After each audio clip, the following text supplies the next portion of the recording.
მესტია შესაძლოა დემპინგის кейსების სახელმძღვანელოდ იქნეს გამოყენებული. ამის შესახებ რეგიონში ფასწარმოქმნის პრობლემაზე საუბრისას მესტიაში მდებარე სასტუმროს ფალიანის დამფუძნებელმა ეკატერინე გველესიანმა BMJTV-ის გადაცემაში ქალების ნარატივში ისაუბრა. მისი განმარტებით სვანეთში ახლად გახსნილი სასტუმროები განთავსების ღირებულებად ძალიან დაბალ ფასადებენ, შესაბამისად ბაზარი ფუჭდება და სხვა სასტუმროებს კონკურენციის გაწევის მიზნით ფასების დაწევა უწევთ. მისივე შეფასებით დემპინგური ფასები სასტუმრო ბიზნესს დიდ ფინანსურ ზიანს აყენებს. განსაკუთრებით იმ სასტუმროებს, რომლებიც კეთილსინდისერის სასტუმროები არიან და საბანკო ვალდებულებები აქვთ.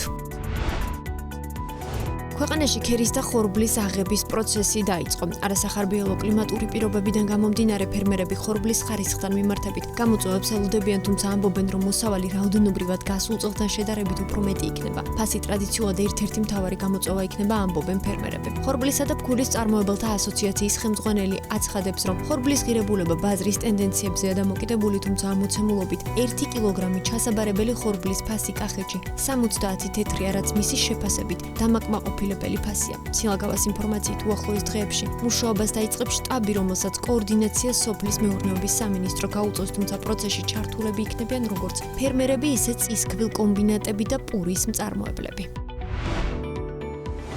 საქართველოს ბანკი ბიზნესის მხარდაჭერისა და სამეწარმეო საქმიანობის ახალისების მიზნით მომხმარებელს ახალ შესაძლებლობას თავაზობს. ბანკის ფილიალში ბიზნესის სამეწარმეო რეესტრში რეგისტრაციის შემთხვევაში ისინი მომსახურების სტანდარტულ საფასურს ნაწილობრივ ან სრულად დაიბრუნებენ. ბიზნესის რეგისტრაციის შემდეგ მომხმარებელს ასევე შეეძლება ადგილზე ან ბიზნეს მობაილ ბანკით გახსნან ანგარიში და ისარგებლონ სასტარტო ბიზნეს ნაკრების ბენეფიტებით. ინფორმაციისთვის ბიზნესის რეგისტრაცია საქართველოს ბანკის სერვის ცენტრებში შესაძლებელია საქართველოს მოქალაქე ინდმეწარმეებისთვის ან შპს-ისთვის, რომლის დამფუძნებელი ან დირექტორიც ასევე საქართველოს მოქალაქეა. ფესტივალი ქართული ბუნებრივი ღვინის ღეღვინის ეროვნული სააგენტოს ხარდაჭერი და სააგენტოს კონტრაქტორი კომპანიის Flow SRL ორგანიზებით გაიმართა. ფესტივალზე წარმოდგენილი იყო ღვინისა და ალკოჰოლიანი სასმელების 7 მწარმოებლის პროდუქცია და მას ღვინის პროფესიონალები, ჰორეკა სექტორის წარმოადგენლები და იმპორტიორები დაესწრნენ, რაც ქართული ღვინის ევროპის ბაზარზე ცნობადობის ზრდის და ახალი სავაჭრო პარტნიორების მოძიების დამატებით შესაძლებლობა. ივნისის თვეში ბელგიაში ეს ქართული ღვინის უკვე მესამე წარდგენა იყო. ქალაქ ბრიუსელში ბუნებრივი ღვინოების და ალკოჰოლიანი სასმელების მესამე გამოფენაზე.